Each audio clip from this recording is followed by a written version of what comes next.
trying to find out who killed your husband. And right now, if you were in my shoes, what would you think? Mm-hmm.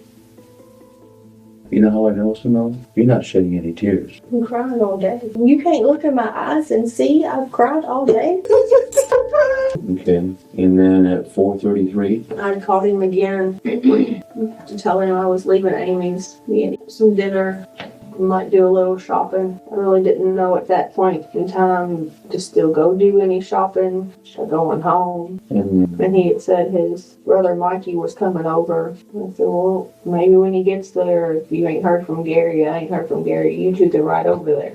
Okay. Then at 6:42, oh, it's a text message, I guess. You make it home. He had texted me, did I make it home? And then 6:42, hotline call, lasted 3 minutes. Yeah, I called him and told him that I was on my way. He had asked me if I made it home, and I just went ahead and called him instead of trying to text and drive. Mm-hmm. And then 7:15. That was after I left the house, after I'd already come home. And then I called him and said, hey, something don't feel right at the house. Somebody's been there, I don't know. I said, I didn't want to go in, just sleep. You described that uncomfortable feeling you get. What do you think brought that on? Hasn't the garage door been opened up before? No, not usually, but it has on occasion. Even if Gary was home all day, but the door working shut. Never have left the house. I know I've left the house. I come to work and I have to call my wife garage door down. Let me have forgotten. Be in a hurry, something. You know how many times I've done that, and he has said things to me. No, you had so much stuff in the garage, you couldn't leave it open. That I purposely sit and wait and watch that garage go down. It's like when I pull in the garage, I pull it forward and I back up. And while I'm sitting there backed up, I hit the door and watch it go down all the way before I ever pull out of the driveway. Because he's very adamant. I mean, he's got all his tools in the garage, the lawnmower, the generator, the power washer, the lawn. But he always liked the door shut. Even, and it sounds crazy, even when I would move my car out to get the lawnmower out, knowing we're going to put the lawnmower right back up, he would put the garage door down. Mm-hmm. He said he didn't want the grass blowing in the garage. What about the... So that just was odd to me that the garage was up and he wasn't outside. And he's outside. Where was this tree standing at for deer hunting at? All the way at the back of the property, like near a fence, like up and... And you said before that you knew you went hunting supposed to go hunting from 10 to 2? And he said the best time to go hunting was from 10 to 2. He was going to sleep in and he was going to try to get up and go up there about 10:30 and see how long he could sit, come back down and go back up at like 2 o'clock or after and sit till dark. But there's been many times I've come home and he's still up there and the garage door is down. Because if the garage door is ever up, him and the dogs are outside. So if the garage door is up in this time and he's outside, maybe he went to go check on his tree stand? I'm just kind of curious as to why he didn't go look for him. I looked in his car and nothing looked out of the ordinary at the car. I mean, I kind of like, I didn't look around. I mean, I looked around, but I didn't walk around. And I started walking towards the garage and I got like a step or two. Did you try going to the slider door on the one side and the other door on the other side of the house? We rarely use the actual front door. Just out of curiosity, if he was ill, how would you know to check on him? Maybe he fell down and hurt himself? I mean, would he? I mean, as a wife, husband and wife thing, wouldn't you go check on him if he hurt himself? And that's why I'm curious that you didn't. I can't describe so after I looked in his truck and he wasn't in there and nothing looked out of place. It just looked ordinary. Mm-hmm. And I took, like a few steps towards the garage, maybe got 1 or 2 steps in the garage. And I remember looking at where the door was shut, and then because I'd been out of the car for a minute. So, did he drink a lot? Gary? I know Saturday night, I know he had 1 glass of bourbon. He usually mixes that with ginger ale. I don't recall if he had a beer.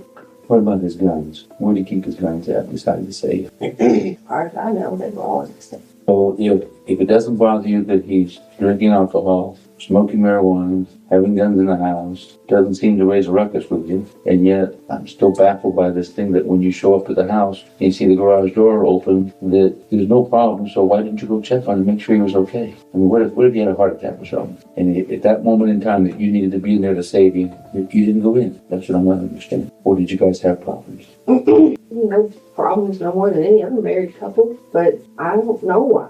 But it just didn't feel right with that garage door being up and that door being open. I called Gerald and he said something's not right. The truth? So how would you describe Gary as far as easygoing guy, make friends with everybody, had a temperament, pissed off people? How would you describe him? The easygoing asshole. Easygoing asshole? How's that? Oh, I can understand easygoing and asshole, but do you combine the two? yeah, because he's like that sarcastic. If you don't know him, you can't really tell if he's joking or not. Most people that don't know him think he's an asshole, but then once you get to know him, they're like, "Oh, you're really cool. You ain't really as asshole as I thought you were. You're just, sarcastic, joker, gives people shit all the time." That cause any enemies, any friction? Nothing really talk Anything about. to the point that somebody want to hurt him? Not that I know. Because of Gary's death, of course, we're checking a lot of things. One of the things that we looked into and we found out was there was a life insurance policy on him. He was going to have $1,625,000. If he requested. Wow, why so much? What did he have to insure that was going to cost that much to cover you? He called and got it all started. Well, I guess he tried to take care of it, didn't he? I guess that's why I let him do his thing. He was the hard-working man. And I hate to keep harping on this, but it still keeps going back to the same thing. If he took such good care of him, Why didn't I go in? yeah, to check on him, to help him out. He was hurt or something. In the car. Honestly, I didn't think Gary was there again. I don't know. That's what I tried to think about last night. What made me not? Why do you just get this feeling something? That's why you didn't go in to help him out. That's what I don't understand. Our son's almost 5. We've waited too long. We're not getting any younger. I see death every day. I see accidents every day. Yep. We need to take care of ourselves. I was almost wondering what would $2 million look like.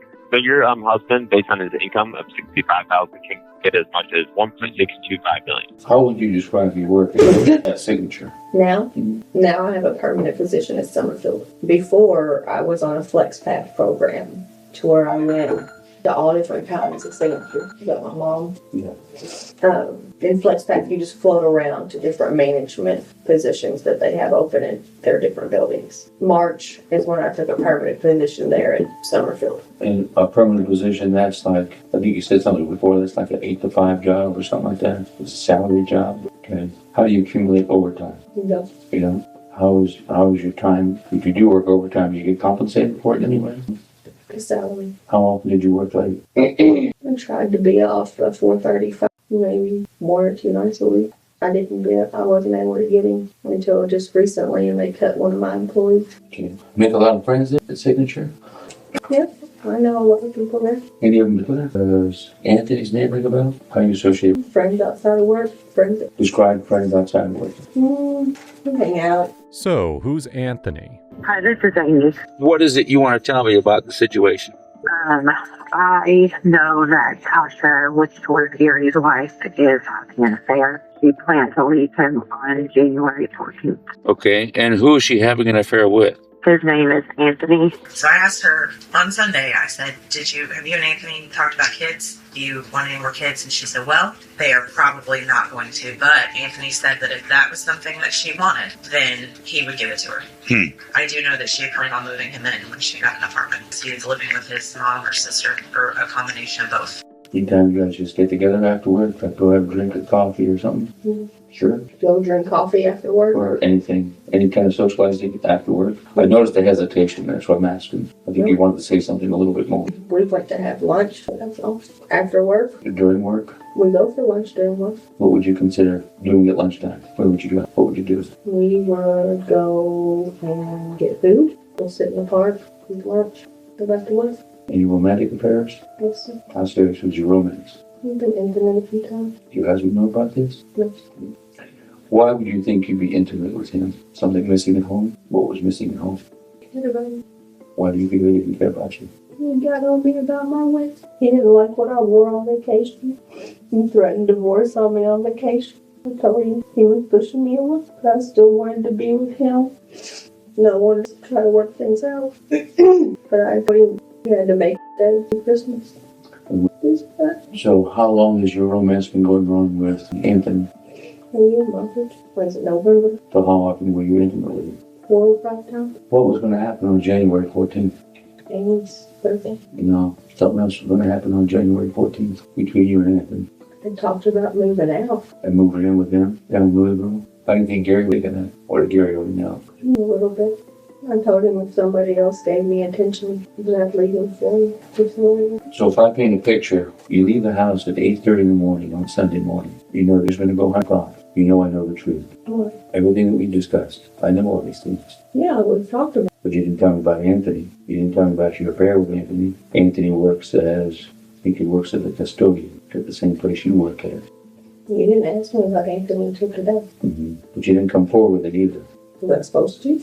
I'm trying to find out who's your husband. And right now, if you were in my shoes, what would you think? You have the means, you have the motive, you have the opportunity, you set things up, you're going out of the house by 8:30 when you normally sleep in at 8:30, or past 8:30 on Sundays. You let me sleep on Saturday. On Sundays, you normally sleep in until about 10 o'clock. Normally every weekend, no, it's sleeping. But this weekend by 8:30 you're out of the house. You need to be honest with me because I know a lot. I went to Amy's. I know you went to Amy's. You went to Amy's and you picked up McDonald's on Boone Road. $35.12 worth. Yeah. Put yourself in my shoes. What do you think? Who would be your primary suspect? Me. I get it. You didn't go in because you felt that there might be something wrong. Yeah, I felt like somebody had been in our house. How would you know that? I don't know that. But you didn't go in to help your husband I didn't know he was in there. because you didn't go look. No, sir. You said you didn't go look. Correct. And right now, my suspicions are that you helped set this up. Yes, you did.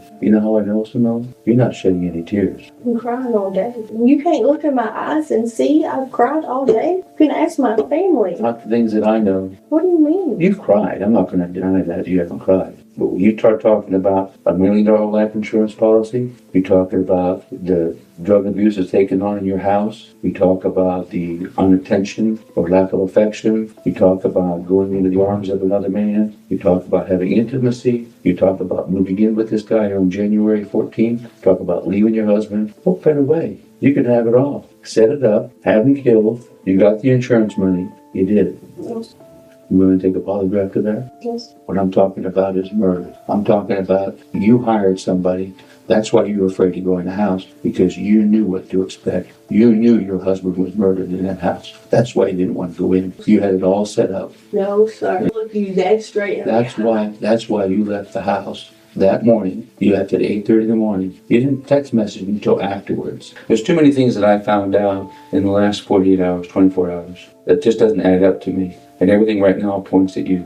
You had it arranged. That's why you didn't go in the house. And what I'm asking from you is to be straight with me, because you haven't been totally straight with me. I've had to fish things out of you little by little. And here's the seriousness of it all. If you don't want to be straight with me, that's fine. That's going to be up to you. But as I'm putting this puzzle together, I've got plenty of time, because there's no statute of limitations. And if you don't own up to what you did, and I go through all this, I guarantee you I'm going to try to make it stick as heavy as I can. As heavy as I can. I did not hire someone to kill my husband. I did not ask anybody to kill my husband. Did you kill him? No. You know what's funny? What? The bullet that killed him is the same bullet that matches your gun. I did not kill my husband. Why is it that it's a bullet from your gun that killed him? I do not know. I've been doing this for years and years. I've been doing this for 13 years of investigations. That's why I'm where I'm at in the spot as the supervisor, because I've worked all these cases. I've worked the Elizabethtown Post, I've worked LaRue County, Nelson County, Breckenridge County, all those down there, and then I've worked Grayson County. I've worked all the ones up here on stuff. So I mean, I've worked with multiple prosecutors, I've worked with multiple defense attorneys, I've worked with multiple people in different demographics on cases, guns going off, people fighting over them, arguing over them, domestic or something happening, and you try to take the weapon away and accidentally goes off. Anything like that occurs. I need to know about those things, because once we get to the point to where we know what happened, then you're useless to us. There's nothing that you can benefit from talking to us and telling us what happened on there. If you know that somebody that was your boyfriend or somebody that liked you, or if you were on a dating website, or if he was on a dating website and somebody found out where you lived at and they wanted you that bad that they went over there and hurt him and ended up causing his death, and you know about it and you cover it up, you're just as guilty as the person who pulled the trigger. I understand that. Well, it's murder one because it's a felony that occurred with a death. Because burglary first, with the weapons being removed from the house, there's automatically a firearm involved that we've got. So that's the thing that you need to realize, because you need to be looking right now at protecting your son, being a mother for your son. You can still do that right now if you explain to us what happened that day on going through. But if you lie about it, that's something that you're just going to eat at you forever, and it's going to hit you forever when he finds out the truth of what happened with taking his father. I've worked these cases. That's why I said I've sat in here with people. I'm kind of monotone just sitting here talking to you because I understand things in life happen. Things don't always go as planned. You may have had no concept of going over there and planning on causing him any injury or hurting him. And then maybe he got mad at you and started arguing with you, and you had the gun in your purse and the gun went off. And it was an accident and you got scared. And then you called his dad or called somebody else, your boyfriend or something, and made it staged to look like what it is. But I know in my heart, looking at that, and you know too, that is not what happened. Somebody did not break into that house. You or somebody you know was the one that entered into that house and shot him in the back of the head. And then to make it look like a robbery, the weapons were taken out of the safe and moved. And the good thing is we can get those weapons back and you can still be a mother to your child. But after today, I can't promise that. Because if you're going to sit here and lie to me as a stone cold killer, I have no respect for you. But if you tell me there was a mistake that happened, you told somebody that something had happened, you made up a lie and said that Gary was beating you, and somebody went there for defense of you and killed Gary because they were trying to protect you, or that they wanted to be with you so bad, this is the time you need to tell me that. You need to tell me what they did, because you know what happened, and it is killing you to sit there and lie to me and not tell me the truth. It will feel so much better when you tell me the truth of what happened, and you know it, and there's no way of getting around it. The truth will set you free. The truth is what you have to tell me. What happened to Gary that day? You can try to deny it, but the nightmares will continue. Everything will continue. Your life will be in turmoil until you tell me the truth of what happened. Tasha, tell me what happened that day. What did you do to Gary? On camera, you can see the shift. Tasha becomes visibly disoriented. Her posture slumps. For the first time, she tears up. Her body language says more than her words ever have. But the question remains, are these real emotions, or is she simply stalling, crafting a lie that sounds like the truth? Yes, you know who went there. No. He didn't shoot himself. I know. If you won't do it for me, do it for your son. Why did you do it? You knew your story had too many holes in it, didn't you? It didn't make any sense, did it? I tried. You tried. Who helped? Nobody. What did you do with the guns? In the storage unit in Louisville? I was gonna take it. You know, did you see this right here? Look up. You don't think I know when I come here and talk to you that I know things? I got the email to show you. That was my plan. That was where are they? Where are the guns at? Are they in your car? No, Are they in a storage building? Did you give them to Patrick? Did you give them to your boyfriend to hold on to? Where are they at? Because I got to go get them. Did anybody help you move these guns? Who helped you move them? Anthony, did he come to the residence? What's that? I took it him. You took them to him. And did you tell him just to hold on to them for you? Walk me through Sunday. What happened? Was he in the car? Or what? It was really funny. What did Gary do? Dad, got at 6 o'clock and when the house woke up and he got up and left. Where's the pistol that you used to shoot Gary? It's with the other gun. Was it the little 38 that was the one that was in that lockbox? It wasn't in the lockbox. Where did you have it on you? And did he hit? Where did he hit him? I smacked him in the back of his face. Smacked him in the back of the head, like back here. You can look at this. He went like this. Where did he hit him? Where was he at? In the bedroom when he hit him? Yeah. Okay. And I walked in on him because he was a victim. And I ain't no bad person, sir. I swear to God. I mean, I know I'm just live my life, man. You know, it's the right way. And I got caught up in this stuff, man, and I would never in my life would do anything like this. I tried to help her out. She said that she feared for her life, man. And I said, Tasha, I don't want to put these on my sister's house. You know what I mean? Why did she say she feared for her life? Because they was arguing, I guess, you know, and all that. I swear. You know what I mean? She said that he'd be punching holes in the wall and throwing things. That's what she said to me. And she said she feared that he was going to do something to her. That's honest God truth. She used the words he was punching holes in the wall? Well, she said he has, yes, before and stuff. I mean, I don't know for sure if she was meaning that day. Mm-hmm. I just know she said he gets angry.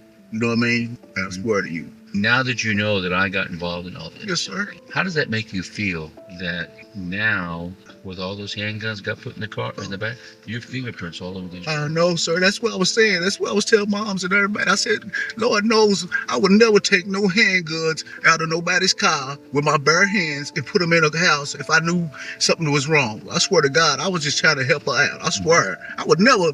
So like I was telling you, I watched TV. I would have never did nothing like that. On my life, I wouldn't. I swear, I was just trying to help her. And I swear, I told her, I said, Tasha, you have to come get these guns tomorrow. I said, because, I just can't have these guns over my sister's house. I swear to God, I didn't know anything about nothing was wrong like it. All I was trying to help her out. I said, in my mind, I said, well, Lord, if I didn't help her out and something happened to her, I would feel bad, for not helping her, though. I swear. I said, what the hell happened, Tasha? Like that. And she said, well, what did they say at work? I said, they said that somebody broke in your house and they killed your husband. She said, yeah. I said, well, y'all okay? She said, yeah, I'm okay. And then I proceeded on after all that, talking about that. I said, I swear, I'm sorry what happened to your husband. And I'm glad nothing happened to you and your son. I said, but please, because at that point of time, I didn't really know what the hell was going on. I was like so fucking messed up about the whole, because I had to go to my sister's house. I said, you have to come down here, Tasha, and get these guns from down here. You have to come down here. You know what I mean? When you coming down here like that. All I know, the honest to God, truth to you, my kids, my God, I would never had nothing to do with this if I'd have knew whatever she did. All I was trying to do was help her. I swear to God. Oh, I know. I swear. Well, I swear. Here's why I believe you. Don't put my hands on no guns. If she told me she had did something, I would have told her, if you would get the hell away from me with that, and I would have probably called y'all or something if she would have told me she'd kill somebody. I would have never took no guns out of nobody's in the car with my bare hands. Swear to God to you, and walk them guns back there. Well, Samuel, I'm mad at you, sir. I would never. I've been around 47 years, sir. Mm-hmm. And I would never in my life, no guns out of this car, knowing that somebody hurt somebody or was going to hurt somebody with my bare hand. I never in my life would have did that. That was the stupidest, dumb, like my daddy said, Andy, I know you was trying to help that girl. He said, but when it's come to guns and stuff like that, you just don't know where stuff like that came from or what happened. I said, Daddy, man, he said, man, it could have happened to anybody, but you just have to learn you can't do stuff like that. And I really didn't mean to hurt nobody. I didn't hurt nobody. I didn't mean to hurt nobody by doing this, but I hurt myself and my family. And I just didn't mean to put myself in this position. I like Tasha, man, and I didn't want Tasha to get hurt. I felt if she got hurt, yeah, I loved you, I did, man. I felt I had big feelings for her, There is one more thing that may come up. Yes, sir. Only because she put you under the car. Yes, sir. You're not going to be accused, okay? Yes, sir. You're fine. Yes, sir. But you may have to say something important about what she did. Yes, sir. You mean like bringing the guns to me and stuff? Right. She also faced charges related to the marijuana found in their home. She later pleaded guilty to the murder, and in July of 2021, she was sentenced to 55 years in prison. Her earliest possible parole date is 2037. She is currently serving her sentence at the Kentucky Correctional Institution for Women.